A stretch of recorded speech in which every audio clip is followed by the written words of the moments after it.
Hey everybody, I just wanted to create a short little video about going to war and being prepared to start your own starbase. In the game, it doesn't really tell you too much how to do this. It just says go create a starbase or a capital station. In order to do that, you have to have a planet that does not have a station to begin with. So you have options here. On this star map that you see, there's many locations. Each is controlled by a faction, color coordinated. Gray is independence. Your middle section, I believe, is like your hardest diplomatic faction. Orange is your pirates, and then you have the blue and yellow. I'm still learning the game, but there's a lot to it. Here we can see some of the factions, and you kind of want to make sure you're going to war with the correct people. In my case, I'm going to go to war with the independent. They really have they're by themselves. They have nobody. My goal is to make them follow me. So I'm going to go to war with one of them and basically hope for an alliance after I demolish them, essentially. I'm also doing this because it's gives me more power, it gives me more wealth. It again essentially will allow me to create my starbase, which I need to do. It's part of the mission. But also it's the resources. You need resources in order to build your starbase. It's actually very difficult and very expensive if you don't have the materials coming in. So when planning your war, you want to really engage with the star map and the faction section and look at basically who you're going to go to war with.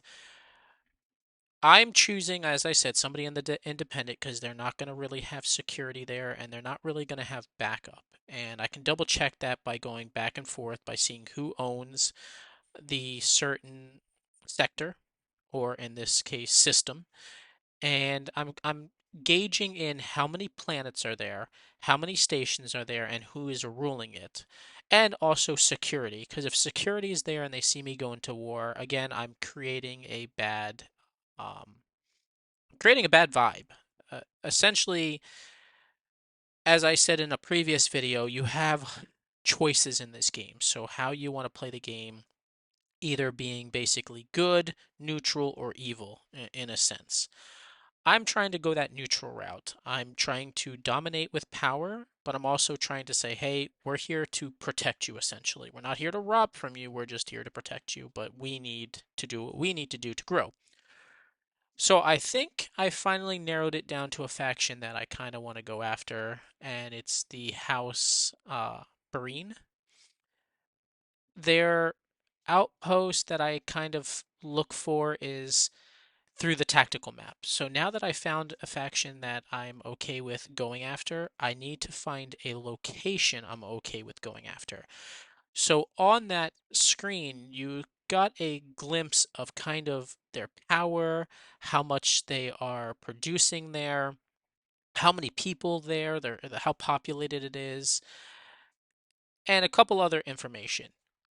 Back and forth, I'm now going to try to do my tactical advantage. That's the whole next point of going to war. Is tactically you want to figure out, okay, they have this defense in that sector. I need to know how I'm going to go in there and combat that defense. So I'm swapping around a lot of my units because I need to make sure I have them leveled to basically match their level and fight this battle. So Alpha and Nova Squad, those are your Alpha is your ace pilots. Nova Squad is your ground units. I don't care about them, so I'm going to put the lowest ranked people up there. Right now, my main focus is making sure my commanders have the best possible forces to go along with the battle. In order to level them, you do want to give orders. In this screen, you can see giving orders, you can train them. And you see I'm going periodically back and forth because I'm trying to level up those units and making sure that they meet the requirements to get the bigger ships. So there's multiple class types for the ships. There's the fighter, then there's a heavy fighter, there's a drone carrier, and then there is a commander. I want each one of my, I want three of my units to have one of each, and then I have to keep one unit to be a drop ship. In order to do a war, you have to have at least one drop ship because at the end you have to go and take over the outpost. Essentially, you'll see in the part 2 video of going to war and creating an outpost of your own is you have to essentially go inside, take it over, and then you have an option of what you're going to do with it afterwards. You can either plunder it, you can either destroy it, or you can essentially keep it. Just keep it as is. But it just becomes yours. So you have options.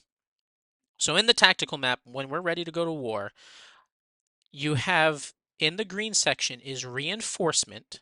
In the red section is to attack.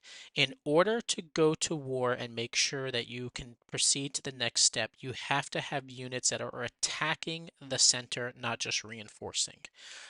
So make sure you put at least one unit in the red, and you can have the backup be reinforcements. Once you have enough in the attacking section, you can proceed to the next section. And how you'll know that you're good is when you proceed to the next section, the section you were just in turns green. So I'm continuing to do my uh, tactical mapping. I'm basically putting my drone carrier as a reinforcement, and I'm putting in my heavy fighter and my command ship as the attackers. And granted, I'm going to be flying with them, so I'm also going in with them. So I'm just planning each point. As you see, they're turning green after I finish, and then when I go to the next step, they turn green, and then you see the shield is down because I want to make sure the shield goes down as my last resource.